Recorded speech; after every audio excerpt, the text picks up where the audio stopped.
Hello, Toastmasters. I am so excited to be talking about financial literacy and math to the masses. And I wrote this book, Math Hack Secrets, and it has a lot of financial literacy tips and tricks to help you become more financially literate. And there's some teachers that are very interested in this book, but they're all thinking, let's just think about this as just math related. But actually, as I was thinking about this, there's so many other options to be able to use simple financial literacy in subjects that aren't even math classes, if you could imagine. We're going to go into those. So in everyday living, let's talk about everyday living. Let's talk about math in school, and then we'll finish up with math and other subjects that people aren't even thinking about. And this is for you as educators coming to a presentation I'm giving. That's an 85-minute presentation, and this is a little snippet of that presentation. Math in everyday life. You go to a store, you see groceries, you say, some people just go and pick up a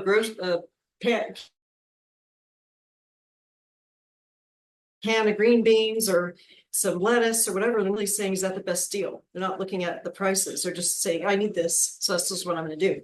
But if they did look at the prices and they used, I've had chapter 1, it's called Money Keeping Journal, and you start keeping your track of all the savings that you're keeping, and you're keeping a savings because you're comparing prices and writing the difference, and that's how much you actually saved.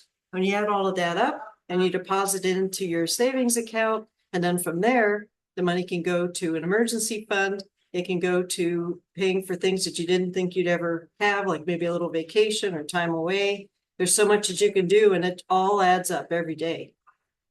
So math in everyday life could be a grocery store. If you go to a department store or you're online, it says 20-30% off. What does that really mean? How much is that of a savings, saying 20% off? Did you know there's a lot of people that wouldn't be able to calculate that? They don't know. They just say, it looks like a sale. Let's go get it. Let's go buy it. But if they really looked at it, and then they looked at other items in the store that weren't on sale that maybe were the basic item, but that's all they needed, they can save money there too. So math is everywhere. It's in the grocery store, it's in the department store, it's on your credit cards. When you have a credit card and you're need to take a look at the interest rate. I mean, how much are you paying? If you don't pay it off at the end of the month, which is ideal, that's like perfect. But if you don't pay it off at the end of the month, how much interest are you paying in addition to the amount of money you have to pay off? And then the other thing is, if you have balance transfer offers and they say, hey, you can, your account has a 0 balance, and you want to say, well, I can move this account balance to this one, and I have a 0% interest for 12 months on the new one. And you're thinking that sounds like a great idea, but you have to look at that too. Is it really a good idea? How much are you paying in a transfer fee to transfer the money over? There's things that happen every single day. Your investment accounts. Looking at those, what is your interest rate on that? What's your earnings rate on that? Does that make sense for you for your retirement goals? It just appears every single day. My math teacher friends are saying, yeah, but this math is taught in school, but it's not necessarily taught as we called it home economics back in the day, but it's not necessarily taught in schools anymore. As a matter of fact, it's an elective.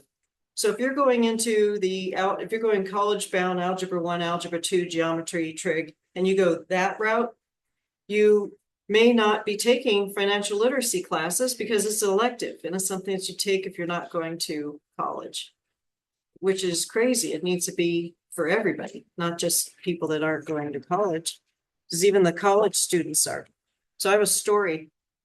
I spoke to some incoming college students at UNLV. They're freshmen.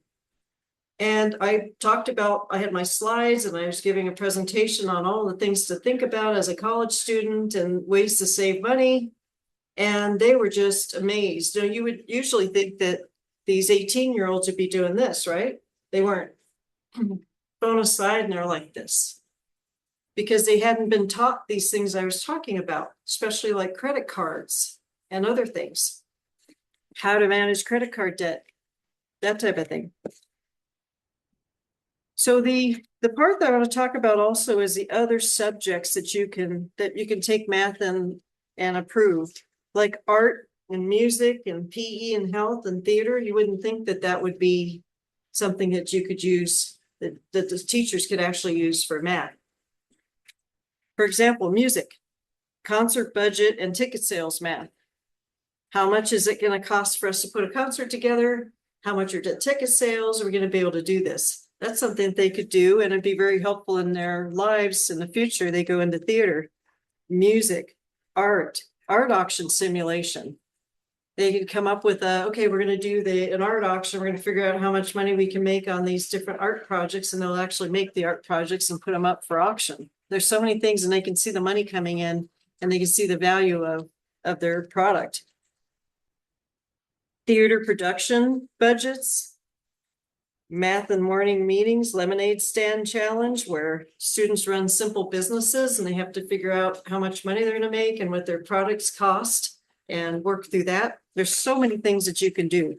So I will be assigning breakout rooms for the educators to come in and think of items that they can do in their other subject matters that will help with this. It will help the students learn more about math, be able to be excited about it, see it, how it applies throughout their life, throughout every subject matter that they're taking. And it will help them in their lives in the future, and it will help them become more financially literate. So now I'll do the breakout room. That's it. Oh, Toastmasters.